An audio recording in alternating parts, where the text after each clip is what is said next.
down, coaches. Down. WEFM, the clean, fresh sound.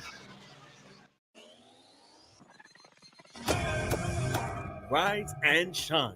Let's get ready to take on the day. Activated Mornings on WEFM 99.9 is on now.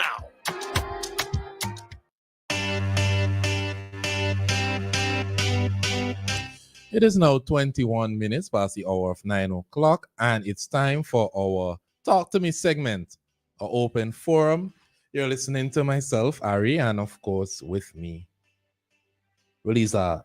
Roleza, I wanted to read this quickly. Yeah, but I want to lodge a complaint with management first. Oh, what is your complaint this morning? So after trying to get married, oh jeez, you. After trying to get married, oh my God, live on air. Oh my God, yes. Oh my God. I didn't say yes. Oh my God. Yes. Oh my. Anyhow, that was not even what I was trying to say. After trying to get Ari to sing live on radio, this morning, Ari kept shutting me down. Right? He keeps shutting me down. But yet, in the nostalgia segment, I was subjected to the worst singing I've heard in an extremely You hate us because you ain't time. us. You hate us because you ain't us. An extreme, my ears, everything, and he was there with emotions and everything. And one of these You days, hate us. I am going to put this on live so everybody can see your behavior in the studio, right? Hate us because you ain't us. With that being said, all right. What I appreciate about our work in here at WFM is the age range. Yeah. The diverse age range of persons who listen to WFM, who tune into WFM, who contribute to WFM every day. And this comment I'm about to read is a reflection of that. Hi, caller. Short and sweet, please. Caller, good morning. Yes. Dave. Hello. I love what you were saying there, the age range and all. Look, I am attracted to WFM because of you too, well, Crystal included, right? And I want to encourage you guys to continue along that path. Don't allow yourselves to be brainwashed by anybody who might want to, change your mind. No, see if they can take advantage. I love the way you're going, and I have faith in you guys as young people. Right? And that's the way to go. At the same time, I just want to get a message across to Crystal. I was supposed to collect something from her, but as you guys know, I am not able to do that. So what I'd like her to do is to pass it on to her cousin Leslie for me. If she, I don't know the arrangement because she has to get back to me, and but I know today's distribution day, she said. So if she could pass it on to her cousin Leslie for me, I think that will be fine. Okay. Yeah, no problem. All right. Take care. All right. Take care. All right. Dave. Take care. Yeah, okay. So before you read the comment, Ari, that's one of the things. And even though, so the song that Ari was playing, I never heard this song before, right? So Ari is in here dancing up and carrying on and everything, and I'm here just watching Ari like, what is this? What is this? Right? And then he went outside and he spoke with Jessica, who was around the same age, I guess, as him, or maybe a little younger. I'm not sure, right? So they are familiar with the song. Mind you, the two older folks, myself and Narissa, sorry Narissa, but we have no clue about this song, So I think this is always one of the good things. I can't believe Wow. unprovoked you choosing violence with No, Narissa I ain't this choosing morning. violence because just so you calling Narissa old? I didn't. So I'm not saying that I am old. I said we are listen older. how you describe yourself. I said we are older. That doesn't mean Good. old. Here comes okay? Narissa. Narissa, I did not call you old. I did not. I'm sure you heard what I said. I did not call you old. Okay. So we 80s babies. I know this for a fact. Okay, We're not okay. old and we don't look it. All right. Thank you. No, we don't look it.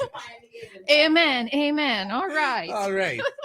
So yeah, so I always learn something, and I love to learn. I really do love to learn. Mm-hmm. So there's a comment there that says George Pretty was apparently a demon that was speaking from young girl's stomach in Lomans Leeward many years ago. Many persons congregated in and around the home daily to witness it firsthand. It was even published in local newspapers. I don't know if I needed to hear this today, Babs. When I'm passing Lomans View, and I don't know how I'm going to feel, No, especially in the night. it's very interesting because you barely find literature on Vincentian history. Mhm. When was the news created? I'm not even sure. News has been around for a For a while. My very long mother can time. we have papers, I think, from at least the 80s, maybe the 80s, early 90s. So before Mm. that, where's the history? Where's Vincentian history? Oh. Are we supposed to believe that it started in 1979? Mm-hmm.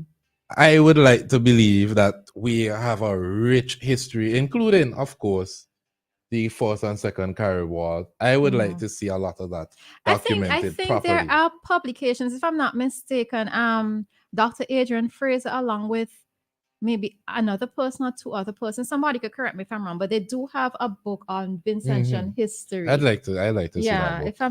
I don't think I'm mistaken there. And if we could turn it into documentaries, I will. Because what's his name? Atley. I watched his different Garifuna documentaries. It was really good. I would like to see more on Vincentian history being turned into documentaries at least. Okay, this is should be an informative call as well. Hi, caller. Good morning. Yeah, I just called to Roleza, where our history is concerned. Dr. Adrian Fraser, oh gosh, the other names, Dr. Denny, 4 of them were hired or by government to do a comprehensive history of St. Vincent and the Grenadines. But the book is still work in progress. The book called how many volumes? It's not completed as yet, right? Okay. But so that's it. That's the situation. But it is sad, when I'm listening to you guys and really asking, not knowing if there's any history. It's real sad. And that thing about George Pretty, I could tell you about that. I don't want to hear. I want to hear. I want to hear. Tell me. I want to hear. Yeah, George Pretty was he became famous. It was national. What year was this, Dave? National. Oh God, I can't remember the year. I was pretty young too, but estimate. He made Could you national estimate? headlines. That would have been maybe 80s, maybe in the 80s. But somebody listening might be able to correct it. Could have been in the 80s, if not before. But George pretty well became famous as a famous, should I say what, jumpy man or something? He was in this girl belly and all of that. And now I remember that when I was at primary school, I had an experience like that. So maybe it is true that this thing is real. It's Obeah. I remember when I was at school, I was less than 10 years old. There was a big outcry about somebody jumping in a woman's belly. And I remember I ran to see where that was happening and so on. This was in the country at the time. And I heard there's this guy, I remember his name, but he done that long time. And he was speaking to the jumping in the girl belly. I was right, as a boy, I was inquisitive to find out what this is all about. And when he asked, what do you want to eat? You hear the person talking, and I couldn't see nobody else, but the voice coming out of the woman who he was interviewing, at the time. Jumping, All right. So this thing is real. It's happening in our Vincentian culture. Yeah, but George Pretty was the biggest jumbie, made headlines in the paper, and people used to plan trip to go and see him. Well, Right. to hear the conversation. Don't go off the line just yet. What? So Miss Claire Keys is saying that George Pretty was in 1977, right? So Okay. I have a question though. What happened to the young lady? What became of her? I think you didn't want to hear. You see? No, It's interesting. So here what happened, right? No, it's interesting. So let me tell you what, I could only listen to these things in the day, right? If you catch me anytime after 6, it's a problem. Yeah, it's important for you to know these things, our history, really, because there's no documentation, and that's the biggest problem we have in our country. No document. But I can't tell, because I was less than 10 years old, but I heard for myself, this woman, this voice coming from, she wasn't speaking. She actually was, but this guy was interviewing. This guy, like, he was a Baptist man. And it's always the Baptist people who seem to know about these jump, have to talk to these zombies and get rid of them. God, Okay. All right. Well, maybe somebody listening could tell us what happened to the young lady, because I am curious about that part. Good morning, All right, Miss thanks, Giza. So Miss Giza said several stories in the Vincentian newspaper. Yeah. So I'm reading here an article in the New York Times from 1972, which says Obeah is a fact. The headline is Obeah is a fact of life and afterlife in the Caribbean. So it basically has stories in Barbados, Jamaica, Georgetown, and it describes Obeah as the black magic of the Caribbean. Okay. Goes on to talk a bit more about it. Maybe we could give it a read after the segment, because it's a lengthy article. But it's the New York Times, and the headline is Obeah is a fact of life and afterlife in the Caribbean. Okay. All right. So somebody's saying that George Priddy was in the mid 1980s. All right. So I guess we're going to have to get that information from the Vincentian. Ms. Kiza is saying that there were stories published in the Vincentian about it. But if anybody out there listening, I am more curious about what happened to the young lady, right? Is she here? No. Is she in St. Vincent? What was her life like after, because there would have been national attention placed on her, but she's just the host. So, all right, let's see. We have a couple things here. George Priddy came up from Trinidad. Okay, right. They're saying that George Priddy came up from Trinidad. All right. Okay, so what about the jobless? When I was young, we were hearing what he used to be, he or she used to be in market. Jobless is a she. Used to be in the market area. What became of all of these stories? You know what was funny? I remember a friend of mine in Trinidad. He from Tobago, he enlisted, so I'm not gonna talk his story. I remember one time when he had moved the residence. He told me the strangest thing where he had to position his bed in a particular way. People believe that.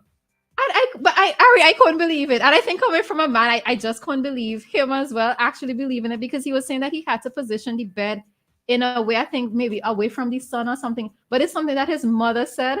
And I don't know, boy, it didn't sit too well with me. Hearing him say, because it's like he frightened.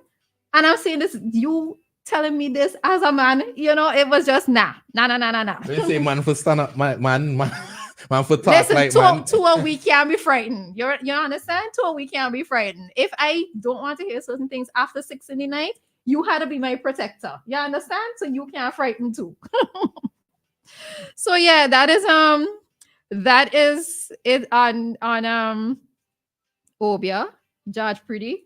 And we will see if anybody else gives us an update. It's interesting that you said that, Anna. I had an ex of mine one time, got scared and pushed me out the way, as in pushed me to escape, left me behind and ran away. Like, wow. And the annoying thing, this happened on a train between stops. So where was she running to?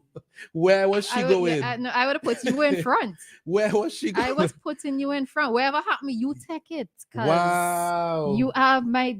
Well, in that case, you are my man and my protector. You will take it. I wonder what other stories of Obeah that people have here in Simmons and the Grenadines, honestly speaking. But the number is 4579997. I guess if persons have story, they'll share it. Yeah. So you were saying, Roleza? All right. So I know that we talking all kind of things. So this is Talk to Me. So it's multiple things being discussed in this segment. All right. So I see somebody here commenting on George Priddy came up from Trinidad in an envelope on a Liat flight.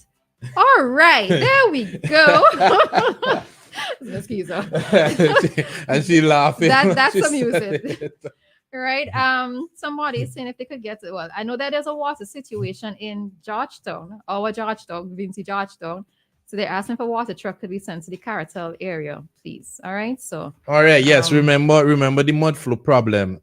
It's still affecting Georgetown. The persons are hopefully somebody from CWS is listening, but they're asking that if a water truck can be sent to Georgetown today. Caratal, they said? Caratal, yes. All right. So as I said, this is Talk to Me. We're talking all kind of things in one, right? So we're going to dip down off of the high a little bit. to talk about grief during the holiday season, right? The holiday season tends to be a festive time for many persons, but we have to remember that in the midst of all the celebrations and all the hype of activity, there are some persons who are grieving among us, right? We've had 54 murders for the year, so you know at least 54 families are grieving at this time, and we're not even taking into account persons who would have had friends and loved ones die during the season, right? So we're just offering some tips on grieving during the holiday season. Yes, we have passed Christmas Day, but I think this holiday season, it extends even up until New Year's, and there are many persons who are missing persons. Even it's going to hit you Christmas Day, and it's going to hit them on New Year's Day, right? So just some things to be mindful of or to take note of during this festive time. Right. So we're going to go with the first one. If you find yourself grieving, to acknowledge your feelings. Grieving is natural and valid, and it's a valid way to respond to the loss of someone that you love. It is recommended that you allow yourself to feel whatever emotions that arise, because bottling them up can actually do more harm in the long run. All right. So I always say we go through a wave of emotions, and whatever emotion that you're feeling at the time, allow yourself to feel it, right? Don't try to push it aside. Don't try to mask it. Whatever it is that you're feeling, allow yourself to feel so that you can get past it and probably wait until that next wave of emotion hits you. All right. So honor the memory of your loved ones. At this time of the year, you may find yourself remembering simple things about your loved ones. And that's why it's important to create a space to honor them. All right. It can be something as lighting a candle, prepare your loved one's favorite dish, something tangible that would help to remind you of the person who is no longer here with you. Right. Another way is to create new traditions. Sometimes the old traditions are too painful. You can consider creating new rituals that honor your loved one and bring you joy. You could decorate a tree, do a memory tree. I know that someone had actually was considered. I don't know if they got through, but they had up a Christmas tree, and their sister passed. And what they did was they got a ball, a Christmas ball, done with her image. I think, well, that's what they wanted. I don't know if they actually got through, but they had that ball and placed the ball on the Christmas tree in order to remember their loved one who has passed, and to still feel their presence in a sense, with having them there on the tree. All right. So another is to take care of your physical health. Grief can also take a toll on your physical well-being. You should prioritize eating healthy, exercise. Sleep also acts as a form of self-care to help you manage stress and to boost your mood. All right. And final point is set boundaries. Now, it is okay for you to decline invitations if you're not up for it, right? It is important to be honest with loved ones about your needs and limitations. Setting boundaries helps to ensure that you prioritize your well-being. Now, this one is a little bit twofold for me in that, yes, I am in agreement with setting your boundaries and letting persons know if you feel to decline an invitation, you're not up for it, etc.